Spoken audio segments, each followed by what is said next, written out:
Hello everyone, welcome to income tax Gurukul. We are discussing about the fringe benefit. उसके अंदर fringe benefit के अंदर second part आज हम पढ़ने वाले हैं, that is interest free loan. Second और थर्ड पार्ट में भी इंटरेस्ट फ्री लोन और कंसेशनल लोन, उसके बारे में आज पूरा हम डिटेल में देखेंगे। जबकि मैंने फर्स्ट टाइम जब हम इसको कर रहे थे, वैल्यूएशन के बारे में सोच रहे थे, जब हमने शुरू किया था फ्रिंज बेनिफिट का, तब मैंने बताया था कि ये वाला हम एक दो लेक्चर होने के बाद में करेंगे, इंटरेस्ट फ्री और कंसेशनल लोन। देखो दोस्तों, मैं एक इजी सी बिल्कुल आसान से बताता हूँ, आप लोगों को सबको समझ में आएगा। जैसे मान लो one person has taken, employ ने मान लो कि एक 2 लाख रुपए का लोन लिया। किससे? एम्प्लॉयर से लोन लिया। तो क्या ये परक्विजिट हो जाएगा 2 लाख रुपए का लोन? नहीं। अगर मान लो मैं किसी कंपनी में काम कर रहा हूँ और मैं अपने एम्प्लॉयर को जाके बोलता हूँ कि साहब मुझे लोन की जरूरत है, तो आप प्लीज मुझे थोड़ा लोन दे दीजिए 2 लाख रुपए का, मेरी सैलरी मान लो कि 50,000 रुपए महीने का मैं कमा रहा हूँ, तो आप मुझे लोन दे दीजिए। ठीक है, लोन दे दिया, क्या आपको वापस नहीं करना? लोन तो वापस करना है। जब लोन वापस करना तो परक्विजिट किस बात का हुआ? परक्विजिट वो बात भी सही है कि जब हमने जो चीज दे दी, परक्विजिट मतलब एक एक्स्ट्रा बेनिफिट, जो बेनिफिट सैलरी के साथ हमें मिले, वो बेनिफिट 2 लाख रुपए का था। 2 लाख रुपए हमें इंस्टॉलमेंट में उसको वापस भी करना है, और इसमें तो कोई परक्विजिट हुआ ही नहीं। तो जब मैं किसी अपने एम्प्लॉयर के पास जाता हूँ, अपनी कंपनी के पास, अपने बॉस के पास लोन लेने के लिए जाता हूँ, इससे बेटर तो मैं बैंक के पास चला जाता। बैंक के पास भी तो जा सकता था ना, तो बैंक वाले भी तो मुझे लोन दे सकते हैं। मेरी एक अच्छी सैलरी है, मैं आईटीआर फाइल करता हूँ टाइम से, तो बैंक वाले भी लोन दे सकते हैं। लेकिन बैंक का लोन का रेट कितना रहेगा? 12% पर्सनल लोन है तो, 11% पर्सनल लोन है तो, होम लोन है तो थोड़ा सा सस्ता रहेगा, 8% 9%, जो भी उस टाइम पे मार्केट में चल रहा है। बैंक वाले आपसे इतना इंटरेस्ट रेट चार्ज करेंगे, तो क्या एम्प्लॉयर चार्ज नहीं करेगा? हाँ, यहाँ पे एम्प्लॉयर हो सकता है कि आपको इंटरेस्ट फ्री लोन देते, जो कि हमारा आज का टॉपिक है, इंटरेस्ट फ्री लोन। या फिर ये बोल सकता है कि बेटा ठीक है, देखो मैं आपको 2 लाख रुपए दे रहा हूँ, बैंक से लोगे तो आपको मिलेगा 11% के हिसाब से, मैं आपको 4% पे दे रहा हूँ। तो इसको बोलते हैं बेटा कंसेशनल लोन, कंसेशन पे दे दिया हमें। तो यहाँ पे भी देखा जाए 11% के हिसाब से मिल रहा था और 4% के हिसाब से मैं दिया है, तो टोटल 7% का तो बेनिफिट हुआ ना। तो ये जो 7% का बेनिफिट है ना, इसी को बोलेंगे परक्विजिट।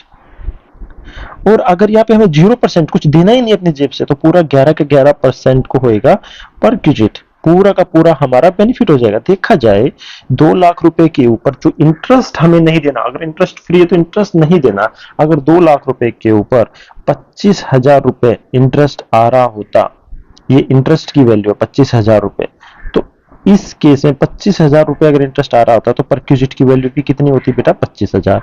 और अगर इंटरेस्ट आ रहा था 12,000, तो परक्विजिट की वैल्यू कितनी होती? 12,000। तो कहने का मतलब ये हो गया, ये है तो वैसे एक इनकम टैक्स का टॉपिक, बट देखा जाए तो हमें 2 लाख रुपए पर मान लो कि 12% है एक साल के अंदर, डिवाइडेड बाई 100, और ये कितना हो जाएगा? 20 से 20 कैंसिल, तो 12 दूनी 24,000 रुपए आपको देने पड़ेंगे। तो ये क्या निकाल दिया हमने? ये तो ब्याज निकाल दिया ना, एक इंटरेस्ट निकाल दिया। और ये इंटरेस्ट की वैल्यू क्या है? परक्विजिट की वैल्यू। क्यों? क्योंकि हमें ये 24,000 रुपए नहीं देने, जो ब्याज की वैल्यू हमें नहीं देनी, हमें इंटरेस्ट फ्री मिला है। यानी कि जो 12% इंटरेस्ट लगना चाहिए था अगर बैंक से लेते, तो हमें इतना ब्याज देना पड़ता, बट अभी हमें कोई ब्याज देना ही नहीं है, तो इंटरेस्ट नहीं देना, तो 24,000 रुपए ही हमारी परक्विजिट की वैल्यू है। तो क्या हम निकाल रहे हैं? परक्विजिट की वैल्यू नहीं निकाल रहे, हम इंटरेस्ट की वैल्यू निकाल रहे हैं। तो ओ माय गॉड, अभी हमें समझ में आया कि इस चैप्टर के अंदर हमें इंटरेस्ट की वैल्यू निकालनी है। अरे, परक्विजिट इंटरेस्ट ही तो है कि कितना इंटरेस्ट आपको नहीं देने को मिला, वही तो इंटरेस्ट है। तो और आपको पता है कि हमने पढ़ा है, जो इंटरेस्ट होता है वो मूलधन, प्रिंसिपल गुणा दर, रेट गुणा समय, और डिवाइडेड बाई 100। ये हमने छठी सातवीं क्लास के अंदर, 6th 7th स्टैंडर्ड के अंदर हमने आराम से पढ़ा है कि principal into rate into time divided by 100 is equal to interest. That is the simple interest. हम इसमें सिंपल इंटरेस्ट लेते हैं, कंपाउंड इंटरेस्ट नहीं लेते। ठीक है, अगर कंपाउंड इंटरेस्ट पे दे रखा है तो फिर कंपाउंड इंटरेस्ट के हिसाब से कैलकुलेट करना पड़ेगा, बट मोस्टली सिंपल इंटरेस्ट में हमें ये लोन मिल जाता है। तो अब हमें इंटरेस्ट की वैल्यू निकालना है, और ये इंटरेस्ट क्या है? परक्विजिट की वैल्यू। और हम निकाल क्या रहे हैं? निकाल भी तो परक्विजिट की वैल्यूएशन ही तो कर रहे हैं ना, यहाँ पे भी देखो वैल्यूएशन ही तो कर रहे हैं ना। तो अब हम निकाल क्या रहे हैं, परक्विजिट की वैल्यू। तो परक्विजिट की वैल्यू नहीं निकालनी, हमें इंटरेस्ट की वैल्यू निकालनी। कहने का मतलब क्या है, हमें इनकम टैक्स एक्ट के अंदर मैथ्स का एक छोटा सा चैप्टर आता है साधारण ब्याज का, जो सिंपल इंटरेस्ट वाला, वो एक क्वेश्चन हमें सोल्व करना है। वो क्वेश्चन सोल्व करना आ गया तो समझो कि हमें इंटरेस्ट की वैल्यू निकालनी आ जाएगी। ठीक है, चलो। इंटरेस्ट फ्री लोन और concessional loan that you have to read in rule 3, क्योंकि आपको पता है रूल 3 के अंदर ही हम सब वैल्यूएशन करते हैं परक्विजिट की, उसका सब रूल 7 का पार्ट 1। ठीक है, तो अब इसके अंदर वन बाय आपको समझ में आ गया कि इंटरेस्ट फ्री लोन का जो परक्विजिट की वैल्यू निकालने कैसे। तो अब हम इसका वन बाय वन करके इसके सब जो प्रोविजन है, टर्म एंड कंडीशन है, वो पढ़ेंगे। देखो, तो पहला जो भी मैं हाईलाइट करता जाऊं, आप उसको ध्यान रखो। The first thing, the value of the benefit to the SSC resulting from the provision of interest free और concessional loan for any purpose made available to employ and any member of the household. ठीक है, तो यहाँ पे आपको दो चीजें पता चल गई, एक एम्प्लॉय और any member of house hold. जो एक तो एम्प्लॉय को भी लोन मिल सकता है, उसके मेंबर ऑफ हाउस होल्ड, उसमें कौन कौन आ सकता है, उसके स्पाउस, उसके चिल्ड्रन, चिल्ड्रन के स्पाउस, उसके पेरेंट्स, इवन उसके डिपेंडेंट्स एंड उसके सर्वेंट्स। अगर उनके लिए भी लोन लेता है तो that will also part, that will come also will come into this category. ठीक है, और during the relevant previous year, during the previous year, उसी प्रीवियस ईयर के अंदर आपको परक्विजिट अगर कुछ आता है तो उसके ऊपर टैक्स देना पड़ेगा। बाय द एम्प्लॉयर, एम्प्लॉयर ने दिया है या कोई भी पर्सन जो एम्प्लॉयर के नाम पे दे दे, शैल बी डिटरमाइन। तो यहाँ पे ना एक चीज आपने नोटिस करी होगी कि चलो ठीक है सर, हमें यहाँ पे ये पता चल गया कि प्रिंसिपल कितना आपने लोन लिया है वो तो पता चल गया, टाइम कितने टाइम के लिए ले वो पता चल गया, इंटरेस्ट हमें निकालना है क्योंकि परक्विजिट की वैल्यू वो 100 हो गया, बट रेट कितनी है, हमें रेट किस रेट से निकालना है, क्योंकि हमें तो इंटरेस्ट फ्री मिला ना, तो इंटरेस्ट फ्री मिला तो हमें तो कोई रेट देनी नहीं, हमें ब्याज की दर किस, हमें किस ब्याज पे, किस ब्याज की दर पे हमें ब्याज देना, वो तो मिला ही नहीं, क्योंकि हमें तो फ्री में मिला है, जो कि अगर हम बैंक से लेते तो हमें ऑलरेडी पता चल रहता। तो उस केस के अंदर बेटा यहाँ पे स्पेसिफिकली मार्क किया है, sum equal to the interest computed at the rate charge per annum by State Bank of India. जो स्टेट बैंक ऑफ इंडिया की उस टाइम पे, जिस पीरियड में आपने लोन लिया है, उस टाइम पे जो बैंक का इंटरेस्ट रेट चल रहा है उसके हिसाब से आपको जो इंटरेस्ट की वैल्यू है, साधारण ब्याज की वैल्यू आपको कैलकुलेट करनी पड़ेगी। ठीक है, तो अब वो भी उसके अंदर भी एक ये चीज करी है कि देखो, अगर आपने लोन लिया है 30 अगस्त 2022 को लोन लिया है, ठीक है, तो यहाँ पे इस डेट को आपने लोन लिया है, तो इंटरेस्ट की वैल्यू कब से देखनी पड़ेगी, इंटरेस्ट की वैल्यू आपको देखनी पड़ेगी इस प्रीवियस ईयर के फर्स्ट डे को। और प्रीवियस ईयर का फर्स्ट डे क्या, 1 अप्रैल 2022 को। जो स्टेट बैंक का जो इंटरेस्ट रेट रहेगा, मान लो कि 10% है, तो वो आपको वैल्यू लेनी पड़ेगी। यानी कि अगर मान लो यहाँ पे इंटरेस्ट रेट कितनी है, मान लो कि 8% है, तो ये वाली वैल्यू आपको कंसिडर नहीं करनी, सिर्फ 1 अप्रैल ये इसके अंदर लिखा है जो आपको ध्यान रखना, on the first day of relevant previous year.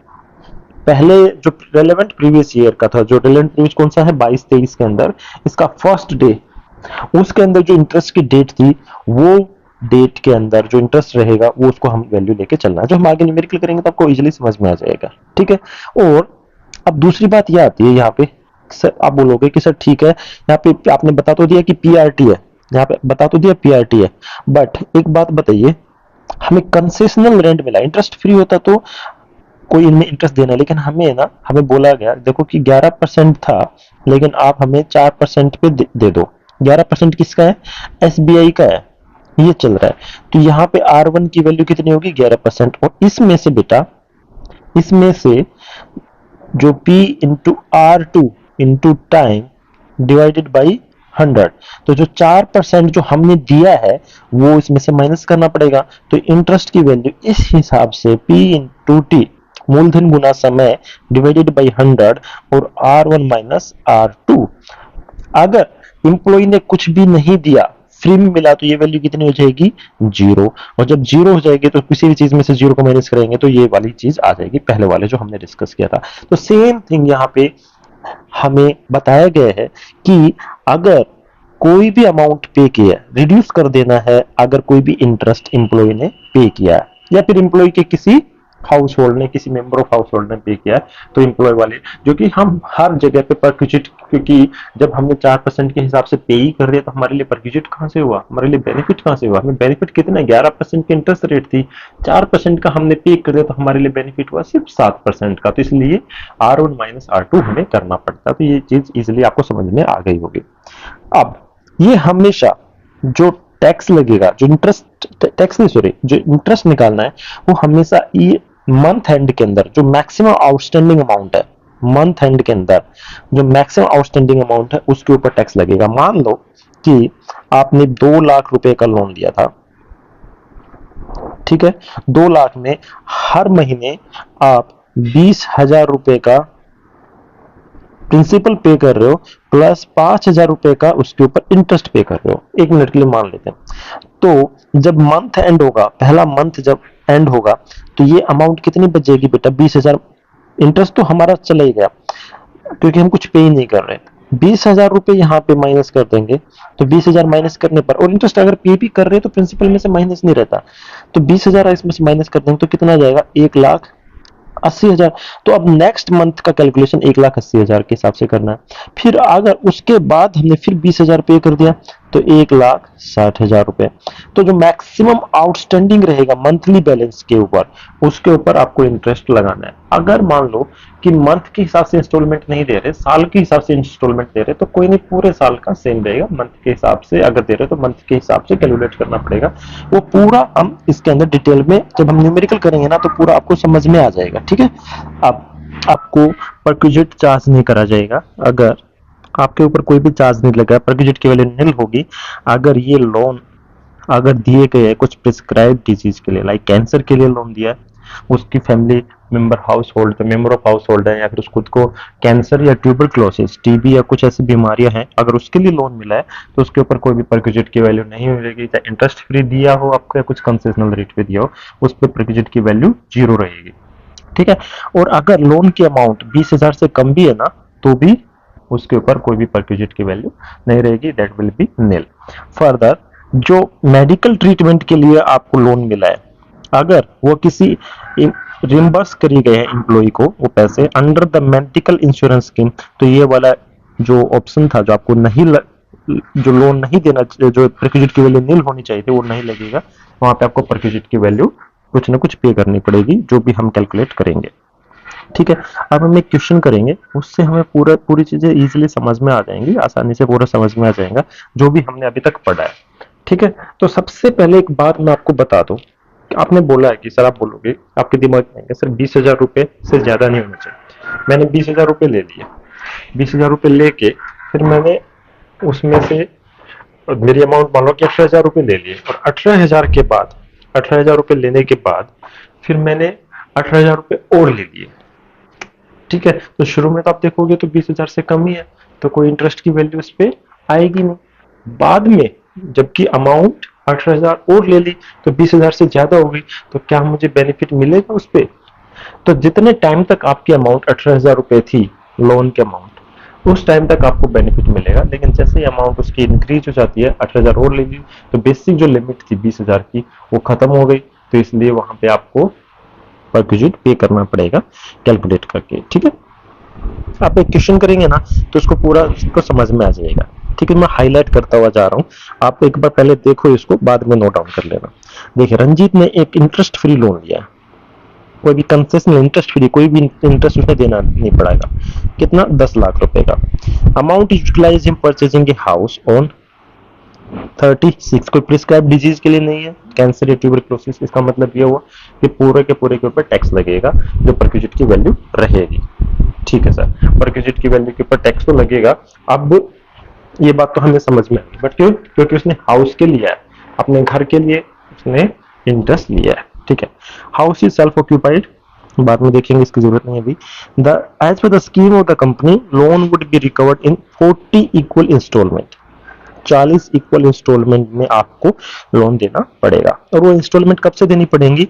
After completion of 18th month from the sale date of purchase. House purchase करने के 18 महीने बाद से वो लोन के इंस्टॉलमेंट शुरू हो जाएंगी। Assuming the SBI lending rate on the similar loan on first phone, देखें कि हमें प्रीवियस ईयर के स्टार्टिंग में देखना और कितनी रेट है 9.75, तो मतलब यही हमारी काम की है, तो अब हमें अलर्ट हो जाना चाहिए। Calculate the value of perquisite on such loan in the hand of Ranjit in the assessment year कितना 22-23।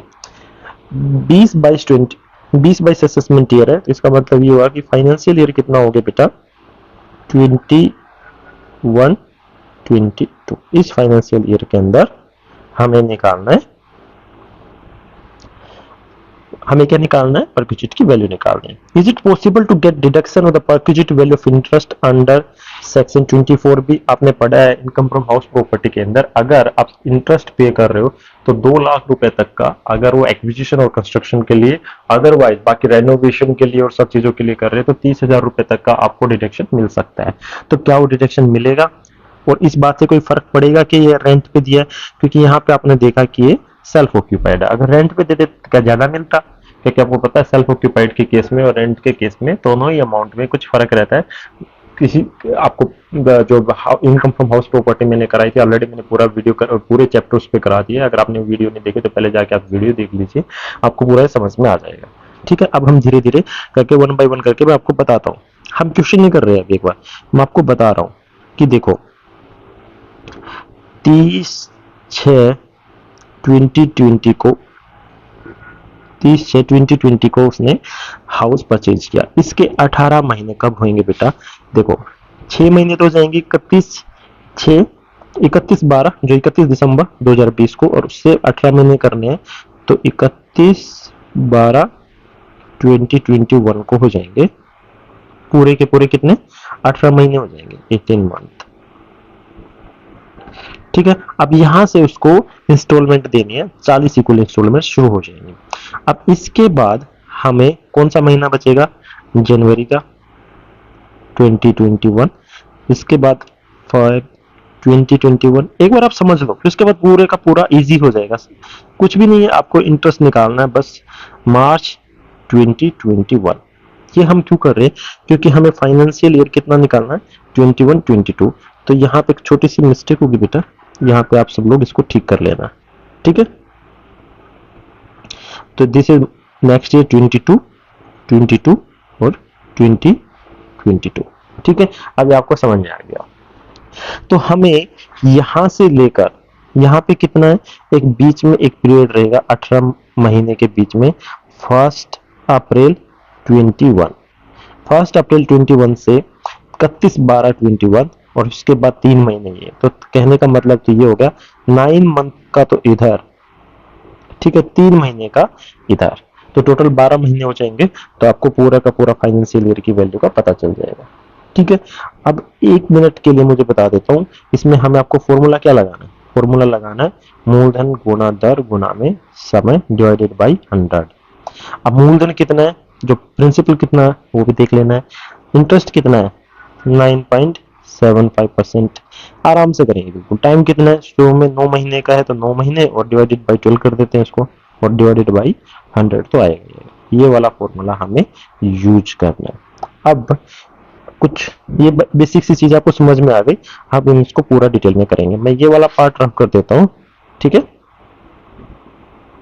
तो इसलिए अब 1 बाय 1 करके आपको बेसिक समझ में आने चाहिए। तो देखो इंटरेस्ट फ्री लोन कितना था बेटा, 10 लाख रुपए हमने लिख लिया इंटरेस्ट फ्री लोन। और date of purchase of house कितना है 30/6/20। और डेट ऑफ इंस्टॉलमेंट कब शुरू होगी, इंस्टॉलमेंट शुरू होगी 30/12/21 से, क्योंकि 18 महीने के बाद इंस्टॉलमेंट शुरू होनी है। और इंस्टॉलमेंट कितने हैं, एक इंस्टॉलमेंट के अमाउंट कितने हैं 40। तो 10 लाख को 40 इंस्टॉलमेंट से डिवाइड करेंगे तो एक इंस्टॉलमेंट की अमाउंट कितनी आ जाएगी, 25,000 रुपए की इंस्टॉलमेंट देनी पड़ेगी। कब से, 30/12/2021 से। ठीक है, और एसबीआई की लैंडिंग रेट कितनी है 9.75%। ये हमने जो ऊपर जो फिगर दी थी पूरी की पूरी यहाँ पे रख ली। अब हम निकालेंगे इसके ऊपर कितना परसेंटेज की वैल्यू रहेगी फॉर दिस पर्टिकुलर ईयर, इस पर्टिकुलर ईयर के अंदर। ठीक है, चलो यहाँ पे मैंने ऑलरेडी एक टेबल बना के रखी है। मुझे एक बात बताइए, 30/6/2022 से लेकर 31/3/2021 तक, ठीक है, और फिर 1/4/2000 हमें तो लेना कितने से है, हमें तो फाइनेंशियल कौन से ईयर के निकालनी है 21 22 फाइनेंशियल ईयर के अंदर हमें अमाउंट निकालनी। ठीक है, अब मुझे एक बात बताइए, 30/6/20 में कितना अमाउंट आपने लिया था? 10 लाख रुपए, यहाँ पे लिख लेते हैं। और रेट ऑफ इंटरेस्ट कितना था? 9.75%। और कितने महीने हो गए बेटा? देखो 30/6/2021, 6 महीने तो ये 3 है, 9 महीने का डिवाइडेड बाई 100। तो यहाँ पे इंटरेस्ट रेट कितना आना चाहिए था अगर आप बैंक से लेते तो? क्योंकि आपको तो मिल तो तभी गया था ना। आप इसकी कैलकुलेशन करिए, मैं देखो बताता हूँ। 10 लाख रुपए, 10 लाख इंटू में 9 डिवाइडेड बाई 12 और इंटू में 9.75 परसेंटेज, ये आ गया कितना? 73,125। ये कौन सी ईयर का आ गया? 2021 का, जो कि हमें निकालना भी नहीं है, उसकी जरूरत नहीं है। ये 9 बाई, यहाँ पे कितना आएगा बेटा? ये आएगा 9/100। यहाँ पे 100 में निकल दिया, यहाँ पे परसेंटेज हटाने के लिए आपको 100 करते हैं। ठीक है, चलो अब 1/4/2021 से 31/12/2021 तक हमें अमाउंट निकालनी है 10 लाख के ऊपर। 10 लाख के ऊपर 9.75 परसेंटेज इंटू, देखो 1/4 से लेकर ये कितने महीने हो गए? 9 महीने, और डिवाइडेड बाई 12, तो कितना आ जाएगा? 73,125। अब आप बोलोगे कि सर यहाँ से तक ठीक था, लेकिन यहाँ से अलग क्यों किया? क्योंकि बेटे यहाँ से क्या कर दिया ना, इन्होंने इंस्टॉलमेंट पे करनी शुरू कर दी। डेट ऑफ इंस्टॉलमेंट यहाँ से, इसके बाद से इंस्टॉलमेंट शुरू कर दिया। कितनी कर दी? 25,000 रुपए के इंस्टॉलमेंट देना शुरू कर दिए। तो मुझे एक बात बताइए, जनवरी के अंदर, क्योंकि हर मंथ के एंड तक हम देखते हैं, तो 25,000 रुपए तो हमने पे कर दिए इसमें। तो 10 लाख थे, तो 25,000 अगर हमने पे कर दिए तो 9,75,000 रुपए बचे। और उस पे जनवरी के महीने में 9.75 परसेंटेज तो वही है, और इंटू में 1/12, एक महीने का। क्योंकि आगे वाले महीने में फिर 25,000 रुपए हम पे कर रहे हैं, क्योंकि अभी इंस्टॉलमेंट शुरू हो गई है हमारी। ठीक है, तो अब इसकी हम फिर से इंटरेस्ट की वैल्यू निकालेंगे। 9,75,000 इंटू में 9.75 परसेंटेज डिवाइडेड बाई 12, तो ये कितना आ गया? 9,792.1.8, लगभग इतना आ गया। ठीक है, एक बार कैलकुलेशन फिर से देख लेते हैं। 9,75,000, क्योंकि 25,000 रुपये ऑलरेडी हमने पे कर दिए, इंटू में 9.75 परसेंटेज, इंटू में, क्योंकि डिवाइडेड बाई 12 एक महीने का निकालना है, तो 9,721.8। ठीक है, अब अगले महीने ये अमाउंट 9 लाख कितनी हो जाएगी बेटा? 50,000, क्योंकि 25,000 फिर से पे कर दिया इंटरेस्ट, तो सॉरी इंस्टॉलमेंट पे कर दिया, तो इतना हमने 9.75 इंटू 1/12। चलो अब फिर से निकालते हैं। 9,50,000, कैलकुलेटर सबके पास होना चाहिए, इंटू में 9.75 परसेंटेज और डिवाइडेड बाई 12, तो कितना आएगा? ये 7,718.7। ठीक है, अगले महीने में 9,25,000 रुपए, क्योंकि 25,000 रुपए फिर से पे, 9,50,000 में 25,000 माइनस कर देंगे, 9,25,000 रुपए इंटू में 9.75 और इंटू में सॉरी डिवाइडेड बाई 12। 9,25,000, एक मिनट, मैंने शायद कैलकुलेशन है, 9.75 परसेंटेज डिवाइडेड बाई 12, और ये कितना आ जाएगा? 9.75 परसेंटेज डिवाइडेड बाई 1/12, तो कितना आ जाएगा? 7,515 इंटू 6। सो टोटल आपको ऐड करना है ये वाला, ये वाला, ये वाला और ये वाला। चलो हम ऐड करते हैं। तो 73125 प्लस 979 कर देते हैं, प्लस 7,718, 8 की जगह 19, प्लस 7,515 और 16 कर देते, तो कितना आ गया बेटा? ये 96,282 आ गया। That is the value of the perquisite value of interest free loan यहाँ पे आ गया। तो कहने का मतलब क्या हुआ, हमने सिर्फ और सिर्फ एक ही काम किया है, दैट इज मूलधन गुणा दर गुणा में समय डिवाइडेड बाई 100। बट हमने ये देखा कि 9 महीने तक हमारी इंटरेस्ट रेट सेम होने वाली थी क्योंकि हमारा मूलधन चेंज नहीं हो रहा था, ठीक है। लेकिन 9 महीने के बाद आपको पता है कि उसने 25,000 रुपीज पे करने शुरू कर दिए, तो अब इंटरेस्ट की वैल्यू 9,75,000 हो गया। 9.75% इंटू 1/12 एक महीने का, तो ये इतनी अमाउंट आ गई। फिर उसके बाद नेक्स्ट मंथ उसने फिर 25,000 रुपए इंस्टॉलमेंट शुरू हो गई थी, हमें पता था यहाँ से इंस्टॉलमेंट शुरू हो गई थी 25,000 रुपए की। तो फिर से यहाँ पे ऐसे अमाउंट को इंटरेस्ट करके हमें अमाउंट का वैल्यू पता चल गया, तो टोटल 96,282 आ गया। तो ये पार्ट हमारा खत्म हो गया, परक्विजिट की वैल्यू कितनी आएगी। अब उसके बाद एक क्वेश्चन और पूछा है कि इसके अंदर ये बताइए कि सेक्शन 24B के अंदर आप इंटरेस्ट ले सकते हो क्या, क्या बेनिफिट ले सकते हैं डिडक्शन। अरे डिडक्शन का बेनिफिट लेने के लिए आपको इंटरेस्ट पे करना पड़ेगा। यहाँ पे पे किया क्या, नहीं, इंटरेस्ट फ्री लोन है। तो ये हाउस सेल्फ ऑक्यूपाइड हो चाहे लेट आउट हो, रेंट पे हो, कहीं पे भी हो, कोई फर्क ही नहीं पड़ता क्योंकि आपने इंटरेस्ट को पे ही नहीं किया, अब तो इंटरेस्ट फ्री मिला है।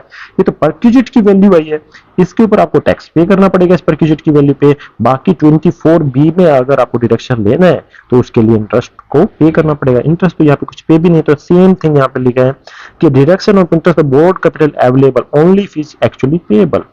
यहाँ पे इस केस में रंजीत को प्रोवाइड किया इंटरेस्ट फ्री लोन, तो कोई इंटरेस्ट ही नहीं उसके ऊपर, कोई लोन ही नहीं है, आप लोन के ऊपर इंटरेस्ट ही नहीं दिया, इसलिए value perquisite can not be claim as deduction. तो इतनी अमाउंट को 96,282 जो इंटरेस्ट आया इसको डिडक्शन क्लेम नहीं कर सकते under 24B whether the house is self occupied late.